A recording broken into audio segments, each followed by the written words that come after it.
Bom dia, boa tarde, queridos irmãos. Aqui é Jorge Campos. Sem um bom casamento, a família vai desmoronar, vai se destruir, vai se desfazer. Os filhos, depois, são sempre os que sofrem muito e, geralmente, inocentemente. E, além disso, ou por causa disso, vai afetar a próxima geração. E, queridos irmãos, sem boas famílias, sem famílias sólidas, a sociedade e o país acabam por se destruir a si próprio.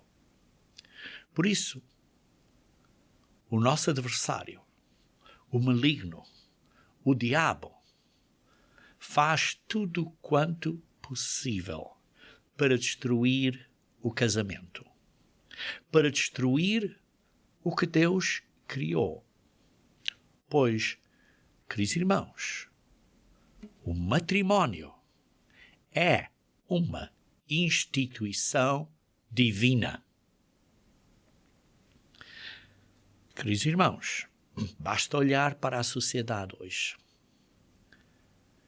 Como a sociedade inteira, as expressões na sociedade, na mídia, no entretenimento, estão contra uma família sã. E estão contra, com vários ataques, aos papéis que Deus ordenou para os homens e para as mulheres na família. Queridos irmãos, certamente não pode haver maior alegria humana do que ter um casamento feliz, cheio de oportunidades e de dar e compartilhar e crescer. Não há nenhuma relação ou relacionamento mais profundo entre os seres humanos do que a que é alcançada por um marido e pela sua esposa no casamento. Sim, queridos irmãos, na verdade, o casamento é uma união natural. Mas, além disso, é uma instituição divina ordenada por Deus. Não foi ordenada pelo homem e o homem não tem direito de dizer que não é necessário. Foi estabelecida pelo Criador, pelo Deus Criador durante a criação do homem. E deriva a sua autoridade das leis divinas de Deus. Estas leis são imutáveis e inalteráveis. Quando o homem destrui esta instituição divina, seja por infidelidade, ou seja por atitudes aceitadas pela sociedade pecaminosa do mundão de hoje, então o homem está-se a tornar um escravo dos ardis, dos desígnios de Satanás. Como diz em 2 Coríntios, capítulo 2, versículo 11, diz: nós não lhe ignoramos os desígnios. Queridos irmãos, Satanás tem truques para nos destruir. E destruir o valor e o significado do matrimónio é um dos seus grandes planos, dos seus grandes ardis. Quando Deus criou a vida na terra, Ele fez os seres humanos o pináculo da criação física. Ele moldou os homens à sua própria imagem, com o maravilhoso potencial da vida eterna na família de Deus. E Deus, Pai, sendo um Pai amoroso, nos deu a instituição do casamento e, ao longo disso, criou o sexo entre o homem e o marido, que deve ser unicamente dentro do matrimónio, e assim criou a benção de nós podermos procriar uma família, sendo isso um exemplo físico do seu plano espiritual, de que ele está a procriar uma família espiritual. E através da família física aprendemos lições de amor de uns para com os outros, tal como Ele nos ama. Por isso, o matrimónio, o sexo dentro do matrimónio e a benção da família nos ensina a comunicar, a amar, a ser fiéis como Deus é.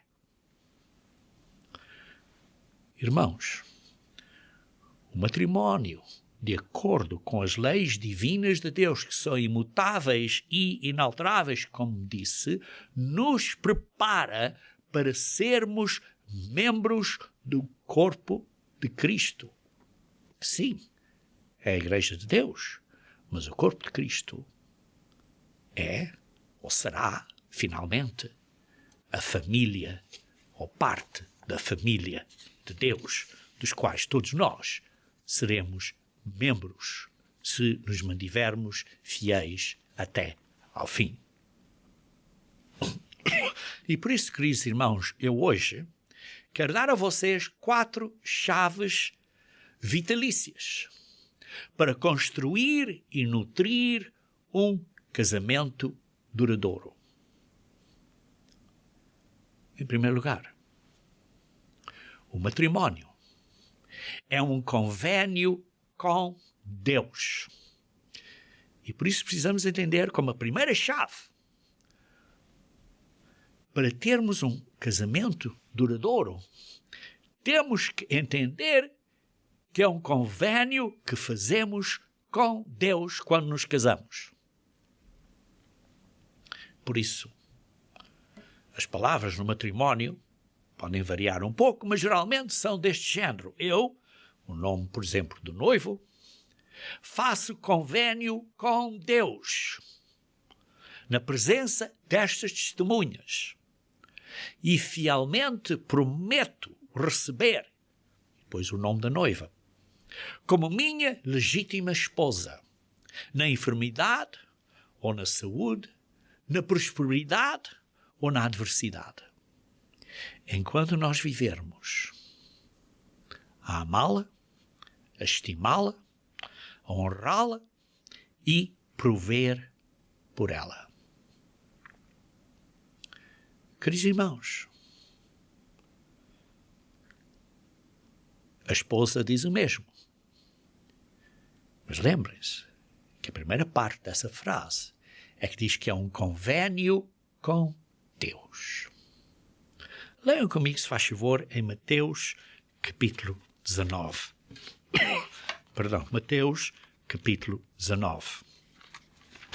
Versículo 21 a 23. Está aqui a situação que um jovem perguntou: que me falta para estar no reino de Deus? E disse Jesus: se quer ser perfeito, vai, vende os teus bens, dá aos pobres e terás um tesouro no céu, depois vem e segue-me. Tendo, porém, o jovem ouvindo esta palavra, retirou-se triste por ser dono de muitas propriedades. Então disse-lhe Jesus a seus discípulos: em verdade, verdade vos digo que um rico dificilmente entrará no reino dos céus. Queridos irmãos, se queres ser perfeito, Deus nos dá certas diretrizes. E vejam, continuando a ler aqui no versículo 24. E ainda vos digo que é mais fácil passar um camelo pelo fundo de uma agulha do que entrar um rico no reino de Deus. Ouvindo isto, os discípulos ficaram grandemente maravilhados e disseram: sendo assim, como pode ser salvo? Quem pode ser salvo? E Jesus, fitando neles o olhar, disse-lhes: isto é impossível aos homens, mas para Deus tudo é possível. E, queridos irmãos, tudo é possível. E para ter sucesso no matrimónio é possível. Mas é preciso fazer um esforço. É preciso fazer a nossa parte. Deus nos ajudará no resto, mas precisamos de fazer a nossa parte.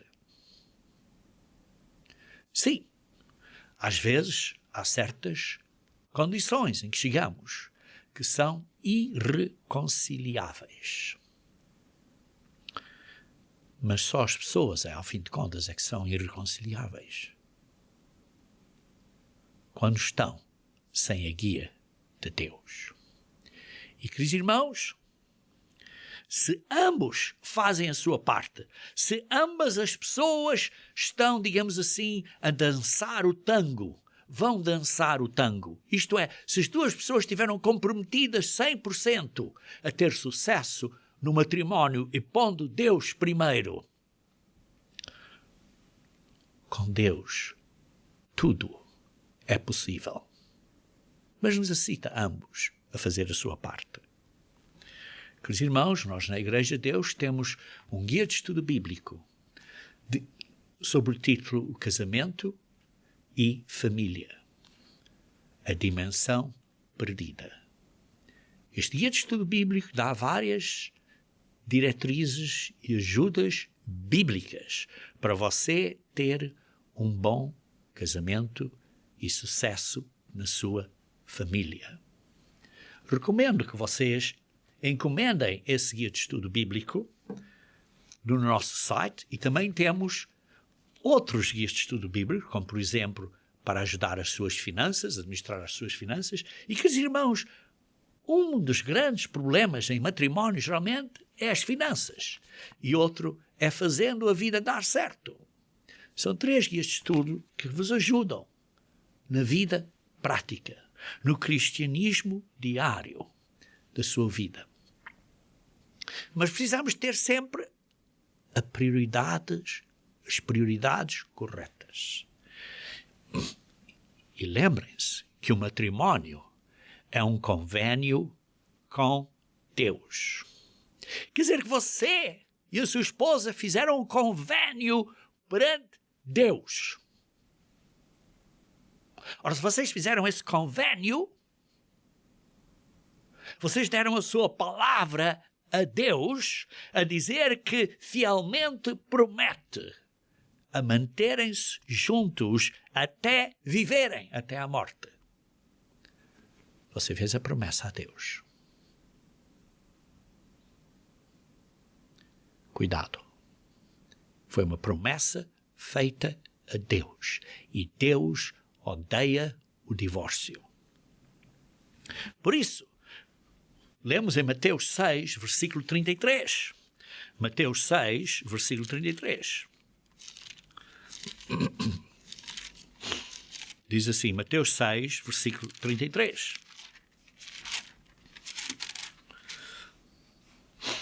E assim, buscai em primeiro lugar o reino de Deus, o seu reino, e a sua justiça, e a justiça de Deus.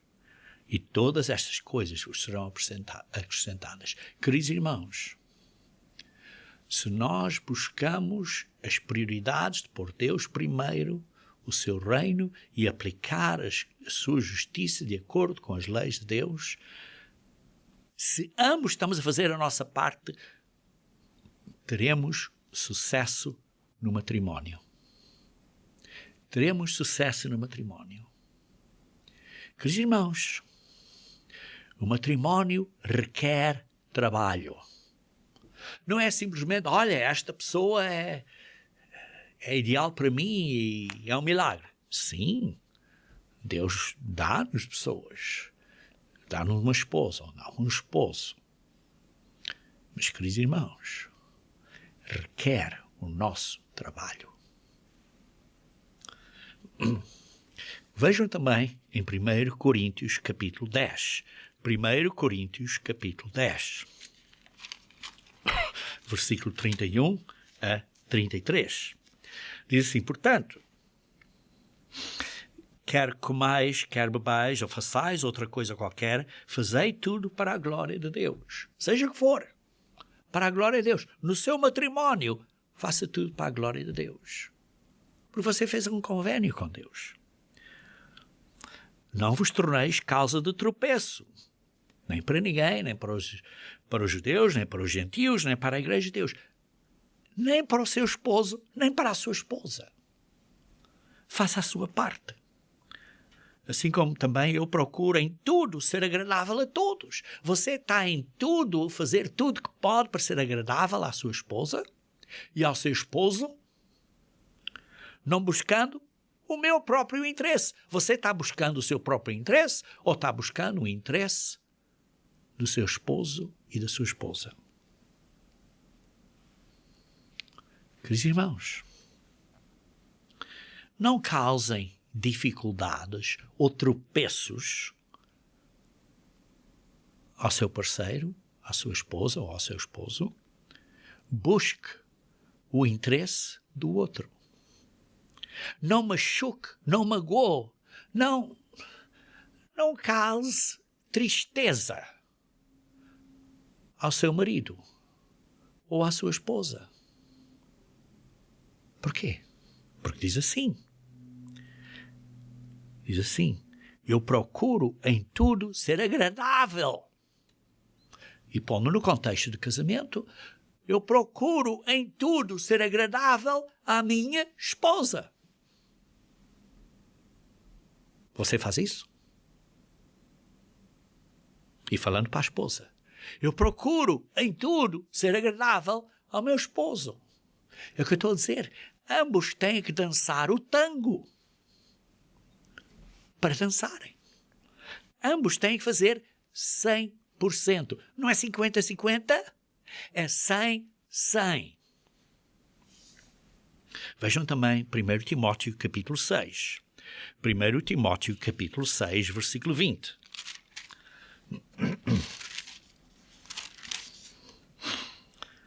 Diz assim, e tu, Timóteo, guarda o que te foi confiado, evitando falatórios inúteis e profanos e contradições do saber, como falsamente lhe chamam.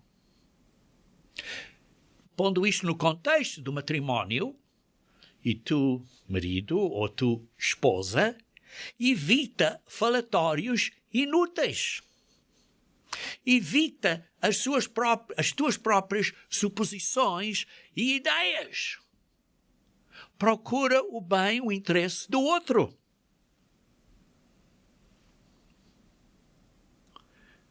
Vejam também em 1 Pedro capítulo 5. 1 Pedro capítulo 5. Versículo 5. Rogo igualmente aos jovens. E está claro falando aqui acerca do matrimónio. Rogo igualmente ao esposo. Rogo igualmente à esposa. Sede submissos. Sejam submissos um ao outro. Neste caso aqui, está falando dos jovens aos mais velhos, mas no matrimónio, de um ao outro. No trato de uns com os outros. Como se tratam um ao outro. Sejam submissos. E cingi-vos de toda a humildade. Querido esposo, no matrimónio, você está cingindo-se de toda a humildade perante a sua esposa? E esposa, você está cingindo-se de toda a humildade para com o seu esposo? Precisamos nos submeter um ao outro. Vejam também em Efésios, capítulo 4. Efésios, capítulo 4, versículo 17. Diz assim, isto, portanto, digo, e no Senhor testifico que não mais andeis, como também andam os gentios, na vaidade dos seus próprios pensamentos. Você, como uma esposa, Ou você, como esposo, anda na vaidade dos seus pensamentos? Olha, eu sei melhor que a minha esposa. Ou eu sei melhor que o meu marido. Eu não vou submeter ao meu marido. E o marido diz, eu não vou submeter à minha esposa. Tem que se submeter um ao outro. Para quê? Vejam no versículo 12, do mesmo capítulo, Efésios 4. Com vistas ao aperfeiçoamento dos santos, do casamento. Para o desempenho, para a edificação do corpo, do casamento, do corpo de Cristo, da Igreja de Deus, porque isto tudo tem um simbolismo espiritual. Até que todos cheguemos à unidade da fé, do pleno conhecimento do Filho de Deus, à perfeita varonilidade. Isto é, até sermos uma pessoa perfeita, à medida da estatura da plenitude de Cristo. Queridos irmãos, estamos a crescer no caráter de Jesus Cristo, porque ao fim de contas, ele se humilhou. Por isso lemos em Filipenses capítulo 2, versículo 5, tenham o mesmo sentimento que houve em Cristo. Sejam humildes, como ele se humilhou por nós. E por isso o primeiro ponto para construir e nutrir um casamento duradouro é precisamos que lembrar que fizemos um convênio com Deus e que Deus está a ver se estamos a seguir, a obedecer, a cumprir a nossa palavra que nós dissemos, fielmente prometo. Mas quando dissemos fielmente prometo, então aqui está a segunda chave bíblica importante para construir e nutrir um casamento duradouro. Isto é, um comprometimento de fidelidade. Um comprometimento de fidelidade. Sim, porque dissemos, eu fielmente prometo de receber o nome da noiva como minha esposa na enfermidade ou na saúde, na prosperidade ou na adversidade. Enquanto nós vivermos. Enquanto nós vivermos. Fidelidade fielmente prometida perante Deus até à morte. Vejam aqui em Gênesis capítulo 2, versículo 24, onde, digamos assim, o casamento, este matrimónio, foi instruído. E diz assim, por isso, deixa o homem pai e mãe. Deixa o homem pai e mãe. E se une à sua mulher. Se apega, se cola à sua mulher, tornando-se os dois uma só carne. Queridos irmãos, não é uma carne em que são os dois, mais o padrasto e a madrasta e coisas assim. Não, são os dois. Diz assim, deixa o pai e a mãe. E os dois se colam um ao outro, tornando-se os dois uma só carne.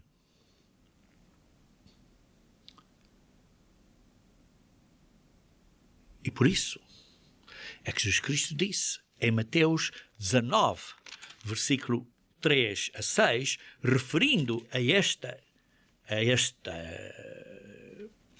citação aqui durante a criação do homem, Mateus 19,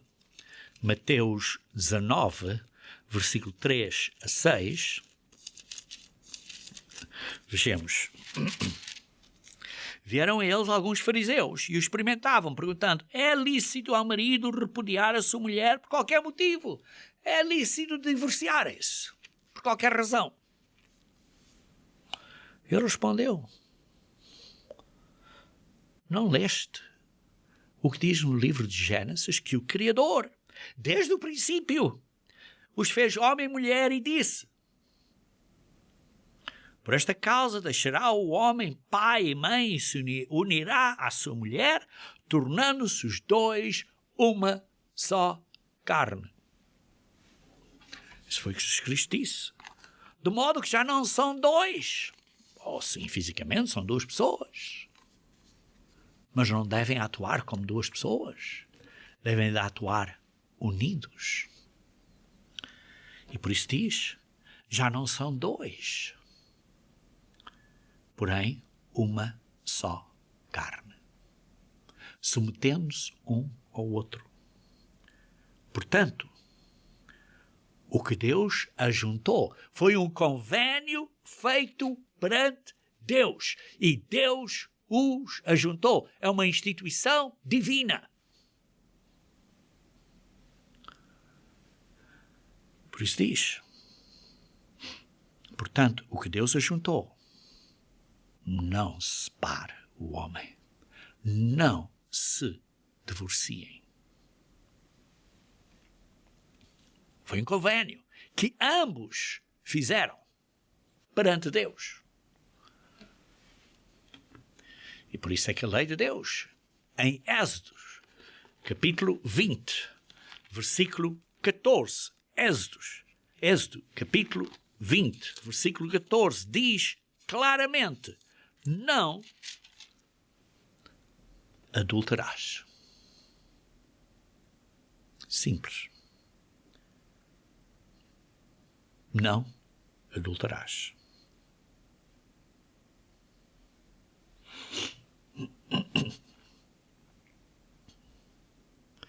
Isto é, precisamos ser leais e fiéis ao nosso esposo e à nossa esposa. Leiam também em Provérbios capítulo 6. Provérbios capítulo 6, versículo 32. Provérbios 6, versículo 32.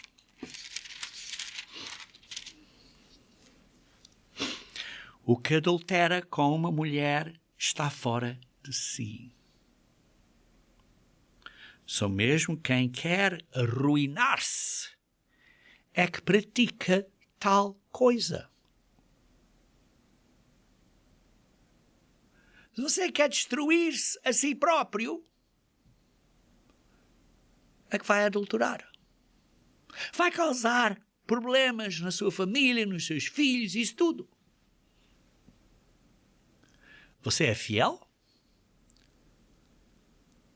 à sua esposa, ao seu esposo? Você é fiel a Deus, à sua religião, ao seu compromisso. Esta atitude de fidelidade depois passa a outros pontos, como você é fiel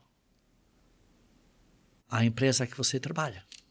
Você é fiel aos seus amigos e à sua amizade.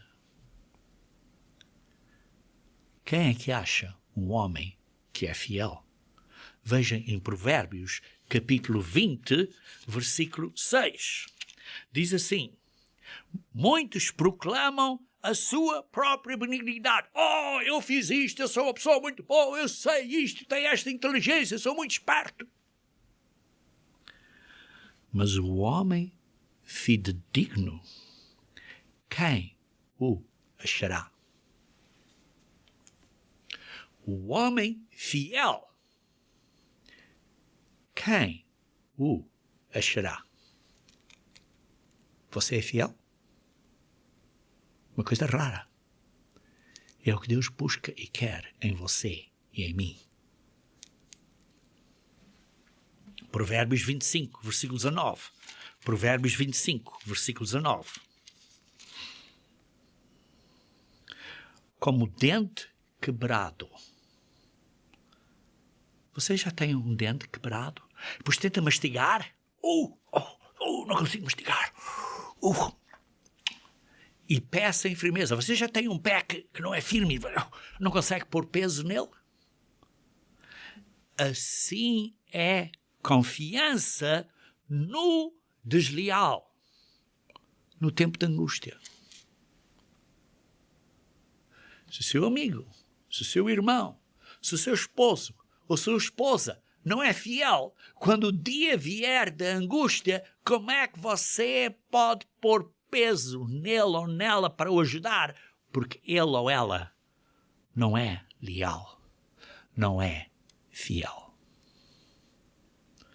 Queridos irmãos, para construir e nutrir um casamento duradouro, temos que desenvolver, crescer em fidelidade.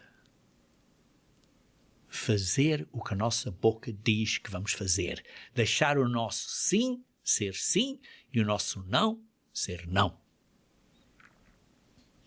Veja no Provérbios capítulo 31, versículo 10 a 11. Diz assim: o coração do seu marido confia nela. Está aqui a falar acerca da mulher virtuosa. E não haverá falta de ganho. Ela lhe faz bem e não mal, todos os dias da sua vida. Por isso, esta mulher fiel, o marido, confia, por exemplo, que ela ensinará aos seus filhos e às suas filhas o caminho correto aos seus filhos. E, na verdade, ela tem um grande efeito no crescimento dos filhos. Você, então, sente-se seguro de que ela não vai machucar? Mas vira ao contrário. A sua esposa sente-se segura que você não a vai machucar?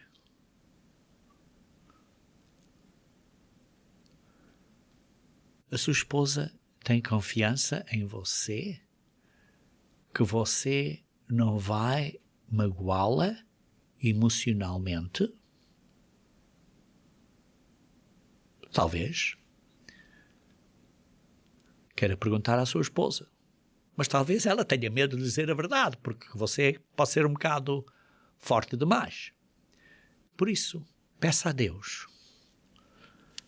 Precisamos de pedir a Deus para nos ajudarmos, para nos ajudar a sermos fiéis.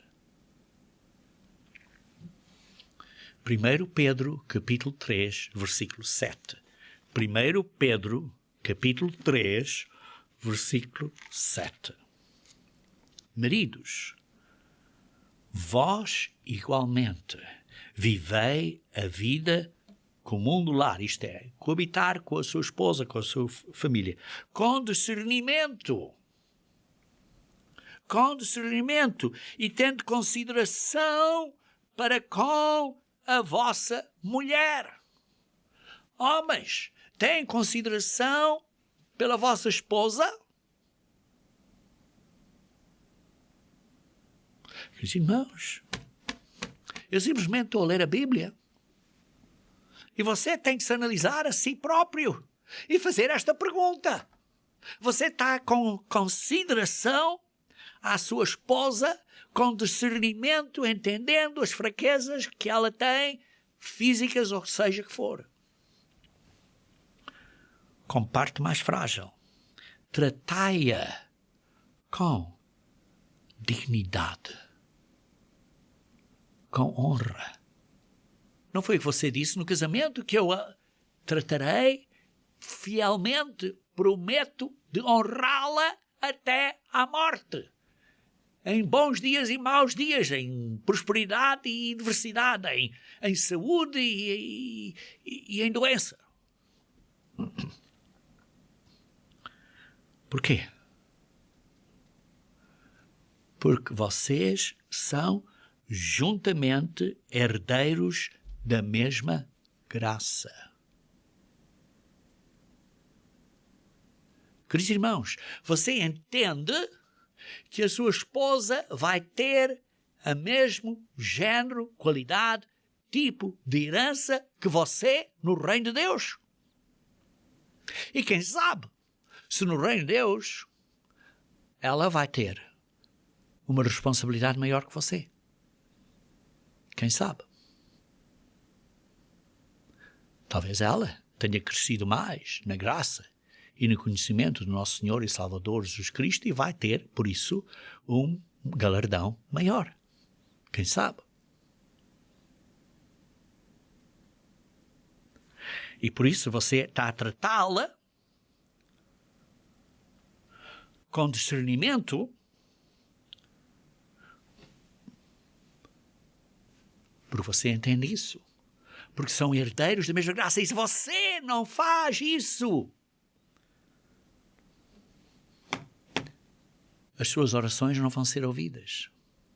É o que diz aqui.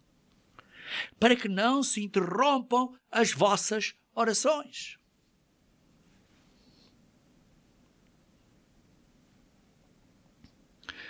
Isto é muito forte, irmãos. E precisamos de meditar neste assunto. Tiago, capítulo 1.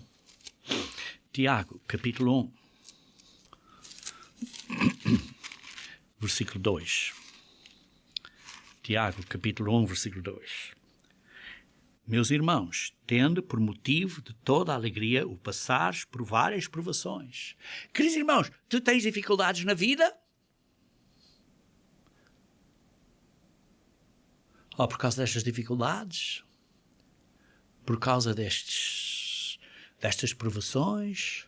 Por causa deste sofrimento? Não vou fazer o que Deus diz. Sim. Diz aqui. Tendo por motivo de toda a alegria o passares por várias provações. Porquê? Porque Deus está a provar a você para dar a você um galardão maior. Veja no versículo 12. Bem-aventurado o homem que suporta com perseverança a provação. Bem-aventurada a mulher que suporta com perseverança a provação.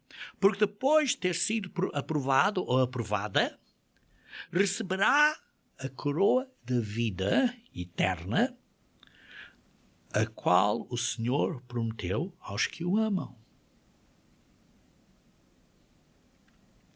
E não diga que quando é tentado por Deus. Não, porque as provações não são tentações. É coisa diferente. Mas temos que resolver, perseverar. Quando há dificuldades, quando há pressão, quando há provações, temos que persistir, temos que ser fiéis até ao fim. E temos que resolver as dificuldades. Quando temos dificuldades, Mateus 18:15 diz: se tens uma dificuldade com o teu irmão, vai falar com ele. Não ponhas na internet, no Facebook, não estejas a dizer, olha, ouviste o que ele diz? Tem um problema, vai falar com ele diretamente, em particular. Não estejas a dizer ao outro irmão ali na aldeia ou na vila, ou na maloca, ou seja onde for, olha, não estejas a criar fofocas. Porque o que você pensa pode ser que não seja de facto exatamente assim. Porque quando você for falar com o seu irmão, o irmão diz, não foi bem assim, foi assado. E vocês têm que ser humildes para resolver o assunto. E isto quer dizer que precisamos de comunicar, falar. Por isso a terceira chave para construir e nutrir um casamento duradouro é a comunicação.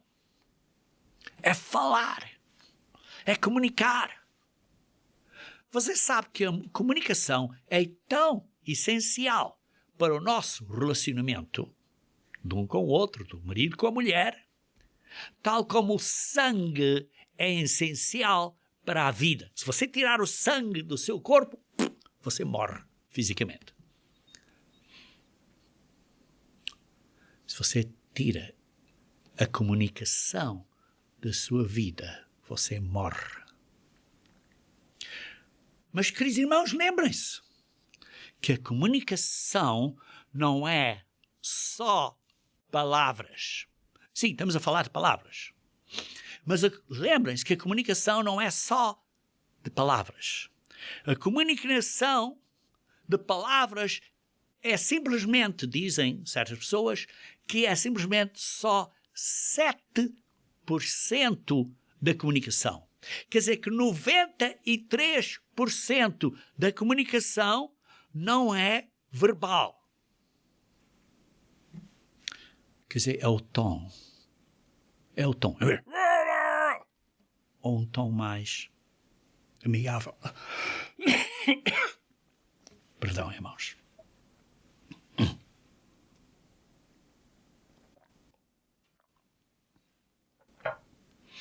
Parte da comunicação é o tom da voz. Parte da comunicação é a expressão na cara, facial. É comunicação. O corpo. Não concordo contigo. Não estou a ouvir aí. Não concordo. Isto é comunicação. Quando eu estou assim, estou a comunicar a você qualquer coisa. Quando eu estou assim, estou a comunicar a você outra coisa. Ou estou a insinuar. Dar uma insinuação. Queridos irmãos, perdão, é impossível ter um relacionamento são sem comunicação. E essa comunicação é por palavras, mas também é por outros métodos não verbais. E por isso, quando há uma falta de comunicação positiva, isso causa problemas. Certas pessoas que são especialistas neste assunto falam que para cada comunicação negativa, para contrabalançar uma comunicação negativa, precisamos de 5 comunicações positivas. Por isso, somos abertos na comunicação, ou somos defensivos, ou somos obstrutivos.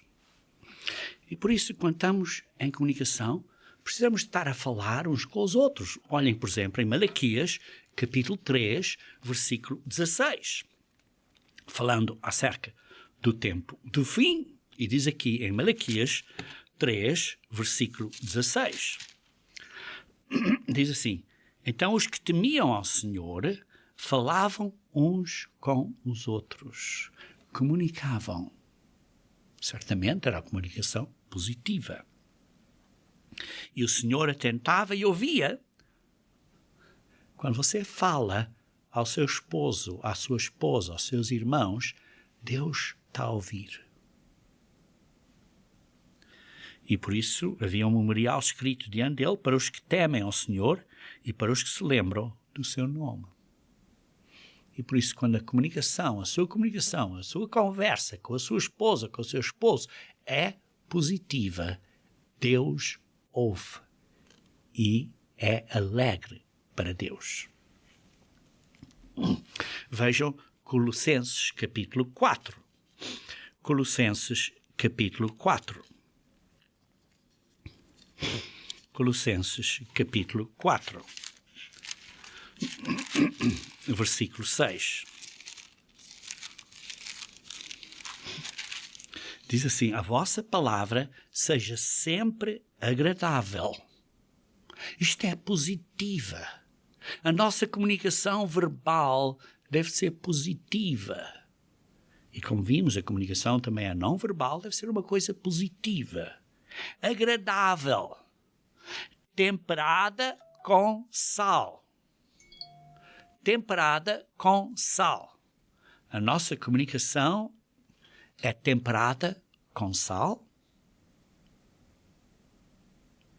Queridos irmãos, precisamos de ter uma comunicação temperada com sal.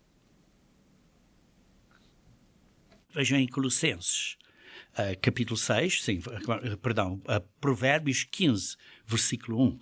Provérbios 15, versículo 1. Este provérbio, para mim, é muito significante, porque eu me lembro que eu o pratiquei numa situação quando era jovem e por causa disso me livrei de um grande problema. Mas diz assim, a resposta branda desvia o furor. Quando a nossa comunicação, quando a nossa palavra, quando nós dizemos uma coisa, e essa coisa que dizemos é branda, é gentil, é com uma simpatia, é humilde, desvia o furor. Na minha situação, eu tinha movido o carro saindo da minha casa, ainda era jovem, talvez tivesse 20, 21 anos, 22, não me lembro, mas vinha uma moto a uma grande distância grande e eu então movi o carro e depois esperei pela moto parar. Mas o motorista pensou que eu tinha movido o carro à frente dele e que ia causar um problema. E ele parou ao meu lado e começou a fazer punhos e sei lá que mais, e sinais. E eu simplesmente pedi desculpas. Eu não pensei que tivesse feito algo errado nesse. Até uns outros amigos que estavam no carro disseram, mas tu não fizeste nada errado. Mas este homem estava com furor. E esta resposta branda desviou o furor. E ele se foi. Mas se eu tivesse respondido de uma maneira dura, diz assim, a palavra dura suscita a ira. Teria multiplicado o problema. Por isso, queridos irmãos, na nossa comunicação com outros, temos de ter palavras temperadas com sal, com cuidado, temos de ser brandos e temos que entender que as outras pessoas podem ter certas percepções, certos pensamentos, certas maneiras de ver que não sejam as nossas. Vejam, por exemplo, em 2 Coríntios, capítulo 10. 2 Coríntios, capítulo 10. 2 Coríntios, capítulo 10. E diz aqui no versículo 5. Vamos começar a ler o versículo 4 e 5. Porque as armas da nossa milícia não são carnais, e sim poderosas em Deus, para destruir fortalezas, bastiões, isto é, anulando nós sofismas, isto é, argumentos, ideias falsas, e toda a altivez e todo o orgulho que se levante contra o conhecimento de Deus e levando cativo todo pensamento à obediência de Cristo. Queridos irmãos, aqui o que estou a dizer no ponto do matrimónio, de nutrir o matrimónio, é que, por exemplo, a outra pessoa, pode ser o nosso esposo, pode ser a nossa esposa, pode ter umas certas maneiras de ver, que pode ser para ele uma certa fortaleza, uma certa posição que às vezes ele ou ela nem por si próprio vê ou entendem. E por isso a nossa luta, a nossa milícia, não são contra esta pessoa, mas é contra estas atitudes que às vezes estão a ser ingentadas. E por isso precisamos de ajudar em carinho e não ter uma expectativa que a outra pessoa vai ser sempre ou vai reagir sempre da maneira que nós pensamos. Nós pensamos, às vezes fazemos uma coisa com uma boa intenção, mas a outra pessoa vê de uma maneira diferente. E depois fica muito chateada e zangada connosco. Nós então temos que responder com uma resposta branda para não fazer este furor ficar uma ira. Vejam também em Romanos capítulo 12, versículo 3. Romanos capítulo 12, versículo 3, diz assim: porque pela graça que me foi dada, digo a cada um dentre vós que não pense de si mesmo além do que convém. Não pense, olha, eu estou certo, isto tem que ser assim, e por isso tenha cuidado. Pense com moderação, segundo a medida da fé que Deus repartiu a cada um. pense com moderação, pense com cuidado. Não tenha uma expectativa irrealística do que a outra pessoa vai fazer ou reagir. E por isso, temos que ser adaptáveis, temos que ser flexíveis para reconciliar essas diferenças que podem existir na comunicação, seja essa verbal ou não verbal. Vejam, por exemplo, Efésios capítulo 5. Efésios capítulo 5, versículo 21 a 22. Efésios 5, versículo 21 a 22, diz assim: sujeitai-vos uns aos outros no temor de Cristo. Queridos irmãos, aqui está a dizer aos maridos para sujeitarem às esposas, uns aos outros. E às mulheres, como? Como é que nos sujeitamos uns aos outros? E depois dá um exemplo acerca das mulheres, e depois dá um exemplo acerca dos homens. As mulheres sejam submissas ao seu marido, como ao Senhor, pois o marido é a cabeça. E depois, acerca do homem, diz assim, o homem, diz assim, no versículo 25, amai a vossa mulher, como Cristo amou a igreja, e assim mesmo se entregou por ela. Como é que Cristo amou a igreja? Se submeteu e deu a sua vida por nós. Jesus Cristo submeteu-se e deu a sua vida por nós. Isto é o supremo ato de amor de Jesus Cristo, é de submeter-se e dar a vida dele por nós. E por isso, quando diz à mulher, sejam submissas ao marido, e diz ao homem, amai a mulher, que quer dizer, sejam submissas à esposa e dai da vossa vida, da vossa energia a ela. E por isso é que diz no versículo 21, sujeitai-vos um aos outros.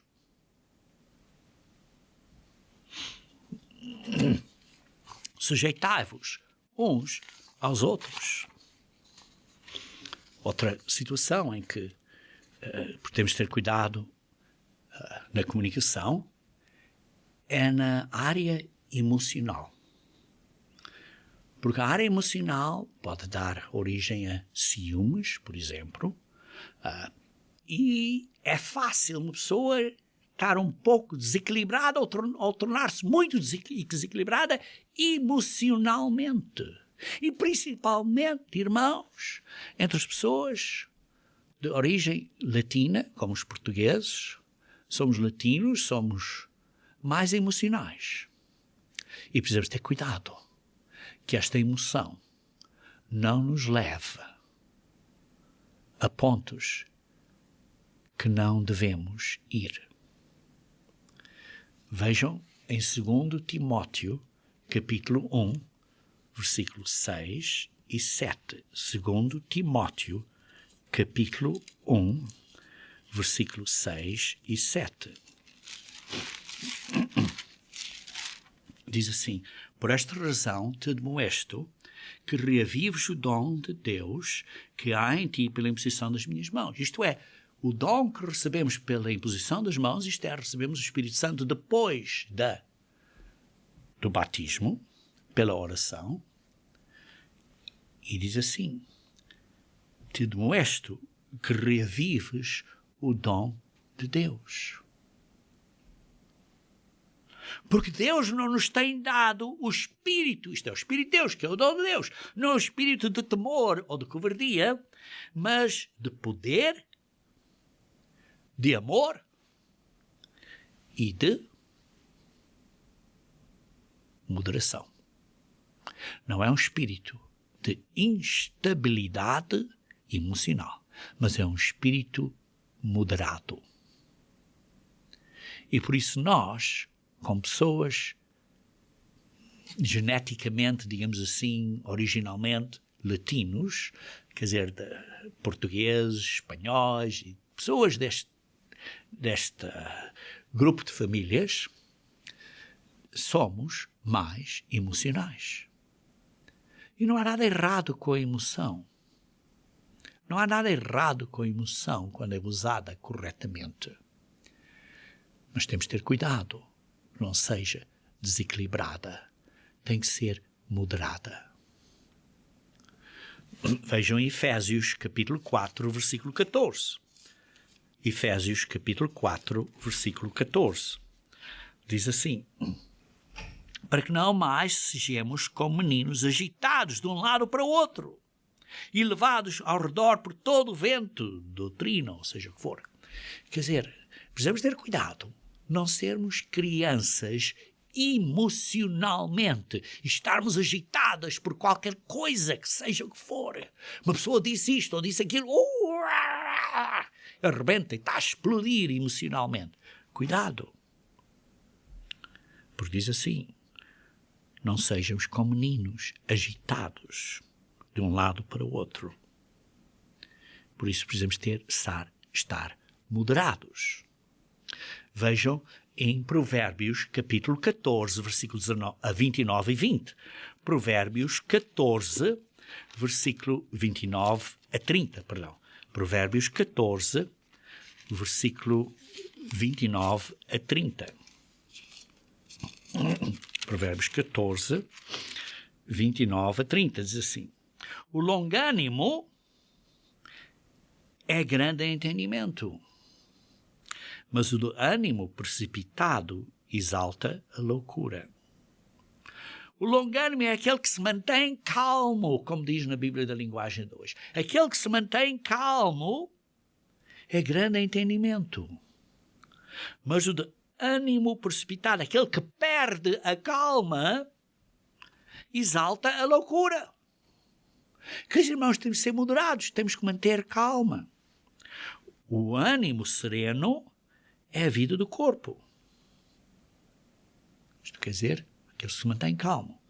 Mas a inveja é podridão dos ossos. Inveja, ciúmes, é podridão dos ossos. Precisamos ter cuidado, irmãos. É muito cuidado. Vejam também em Tiago, capítulo 1. Tiago, capítulo 1. Tiago, capítulo 1, versículo 8. Homem de ânimo dobre, inconstante em todos os seus caminhos. Isto é, um ânimo que se acalma, não tem calma. Que não tem moderação emocional. Inconstante em todos os seus caminhos. Sim, não, vou fazer isto, não vou fazer aquilo, faço, não faço. Sim, às vezes precisamos de pensar e meditar para fazer uma decisão. E às vezes demoramos a fazer a decisão. Mas não devemos ter esta agitação atirada de um lado para o outro. Olha, vou fazer isto, não vou fazer aquilo, olha, vou fazer aquilo, olha, vou fazer. Precisamos de ser constantes nos nossos caminhos. Dissemos que vamos fielmente nos casar e ser fiéis ao nosso esposo e nossa esposa até à morte.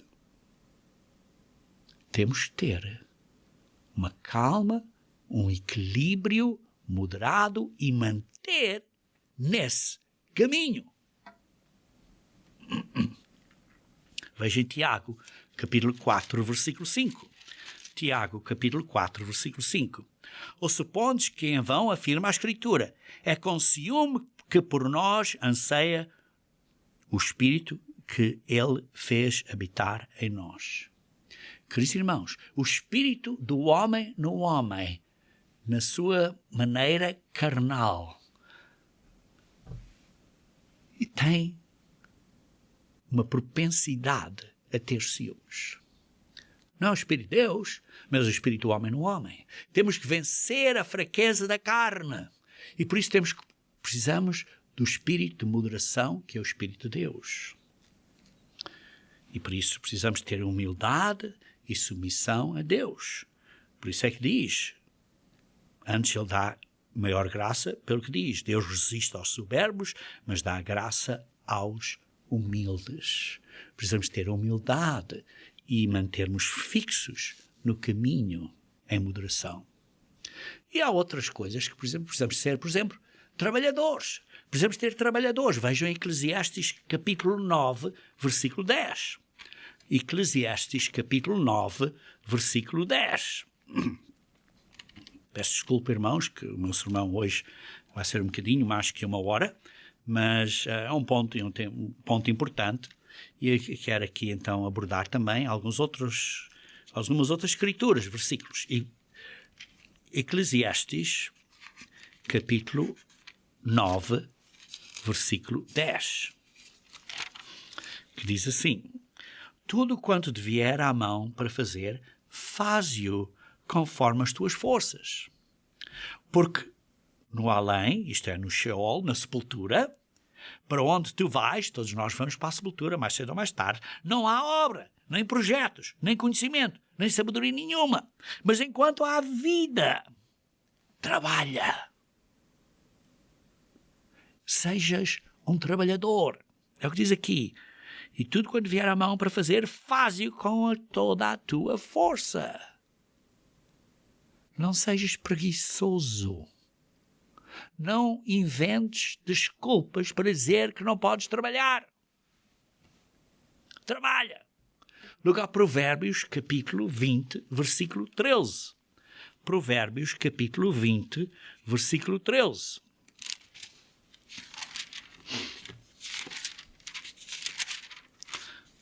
Diz assim: não ames o sono, para que não empobreças. Abre os olhos e te fartarás do teu próprio pão. Abre os olhos e trabalha. Não tenhas o que eu chamo preguicite aguda. Trabalha. Aliás, Paulo até diz, aquele que não trabalha, que não coma. Mas diz aqui, não ames o sono para que não fiques pobre. Sim, às vezes, acidentes, desastres acontecem e pessoas são pobres. Mas, de uma maneira geral, se você é um trabalhador, você não vai estar na pobreza. Você vai ser diligente. Por isso diz, não ames o sono para que não empobreças. Quando pessoas são preguiçosas, quando não trabalham, isso vai causar problemas no matrimónio. E, queridos irmãos, estes pontos que eu estou aqui a dar acerca de construir e nutrir um casamento duradouro, são pontos que você pode buscar e ver que a sua futura esposa ou que o seu futuro esposo esteja a trabalhar nestes desafios. Por exemplo, seja uma pessoa que está a tentar desenvolver um equilíbrio emocional. É uma pessoa que se demonstra que é fiel. Uma pessoa que está a demonstrar que é um trabalhador. Que é um bom provedor para com outros. Por exemplo, 1 Timóteo capítulo 5, versículo 8. 1 Timóteo capítulo 5, versículo 8.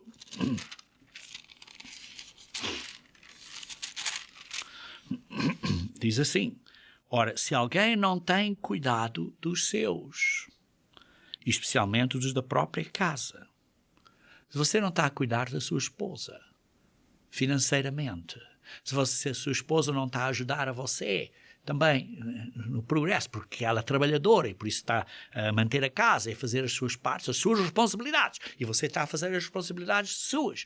Cada um tem as suas responsabilidades, tem os seus papéis que Deus vos deu. Mas se você não tem cuidado dos seus, porque não é trabalhador, porque tem preguicite aguda, então diz assim, tem negado a fé e é pior que o descrente.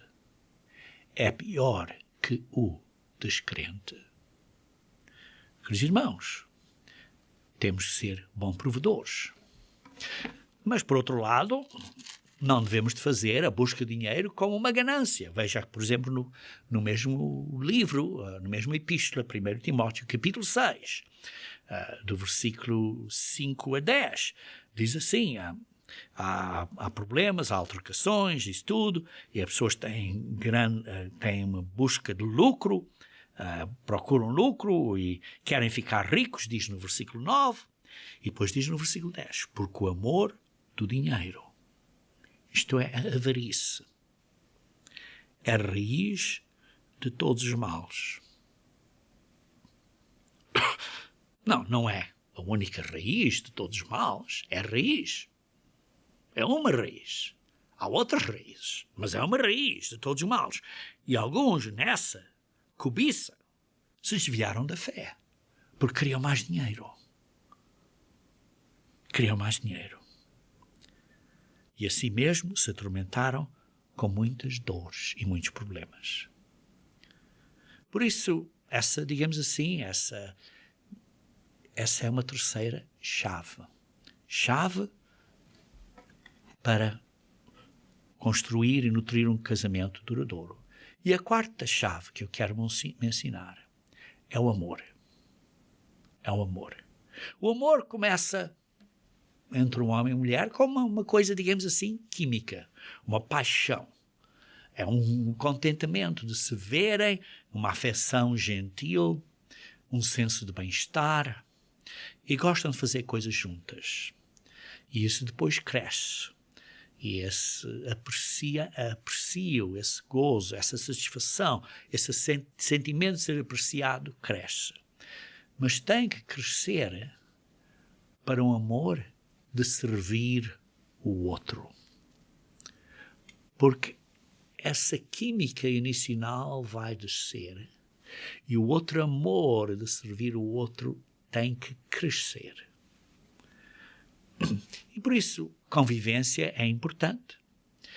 É importante convivermos com outros e é importante provocarmos os outros a amor pela convivência, como diz em Hebreus 10, versículo 24 e 25, falando acerca da convivência na igreja. Mas o princípio é aplicável ao matrimónio. Quando convivemos, quando congregamos, quando estamos um com o outro, quando o marido e a esposa dão tempo para falar, para conversar, para terem esta comunicação. Então, isso vai crescer. E aí vai crescer este amor através da convivência. E por isso temos de ter cuidado, não estar a envolver em argumentos e dissoluções e coisas assim, mas temos que crescer em amor. Por isso vejam em Tito, capítulo 2, versículo 4. Tito, capítulo 2, versículo 4. Eu quero referir a esta porque às vezes as pessoas dizem, olha, em Efésios fala acerca de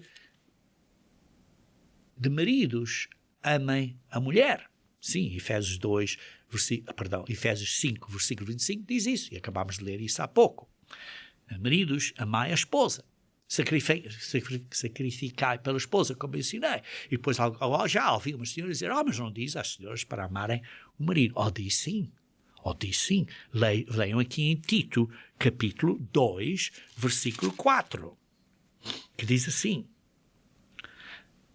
as senhoras, as mulheres mais idosas devem de instruir, devem ser, digamos assim, professoras, ensinar às senhoras mais jovens, às recém-casadas, a fazerem o quê?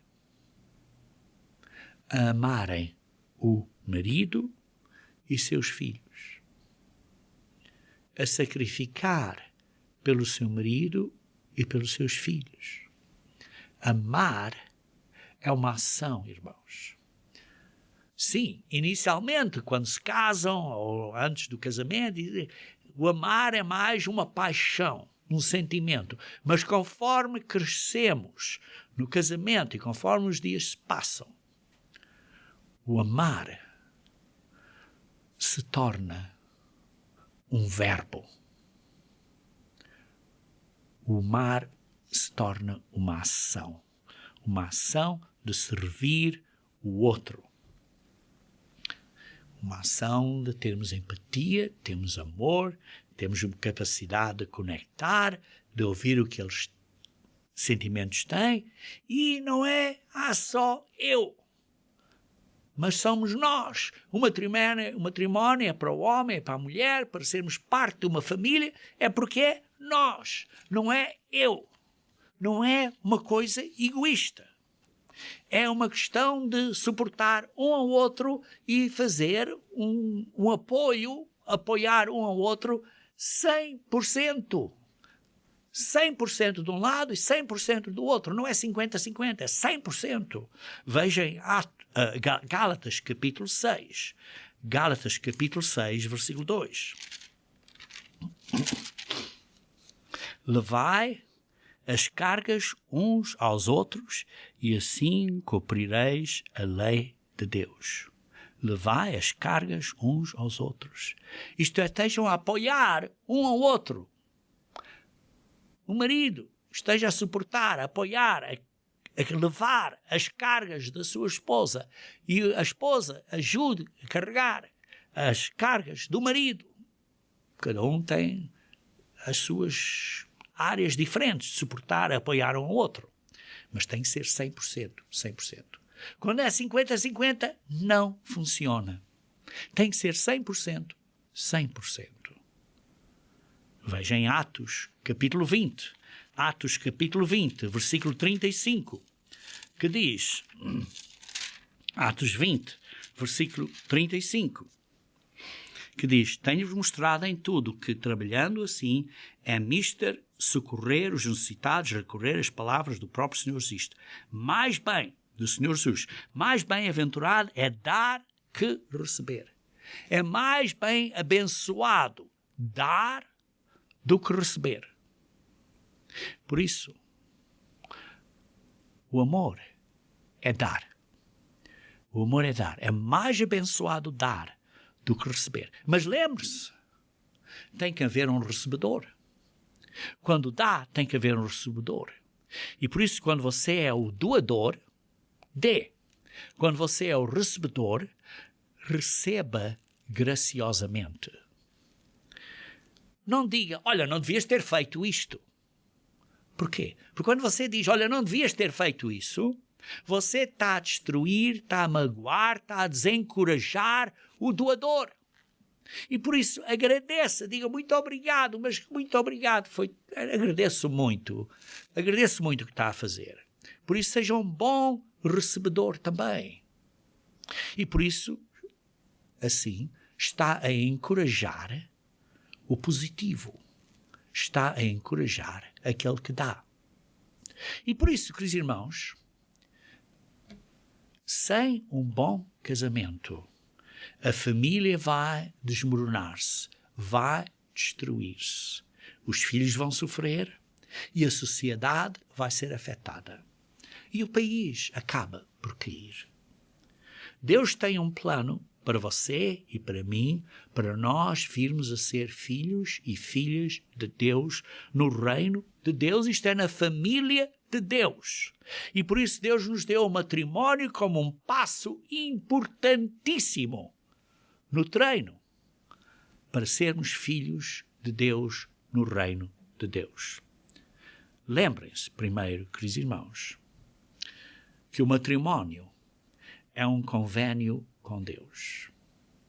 Lembrem-se que o matrimónio requer um comprometimento à fidelidade. Por isso, tem que evitar esses vícios, estas dificuldades, esses preguicites, essa falta de domínio próprio. E lembrem-se que a comunicação é essencial para construir e nutrir um casamento duradouro. E, finalmente, o matrimónio, o casamento, é o pináculo do ensino de Deus que nos ensina a nós a amar um pelo outro. Graças a Deus, irmãos, pela benção do matrimónio, do sexo e da família, para nos ensinar a comunicar, a amar e ser fiéis como Deus é.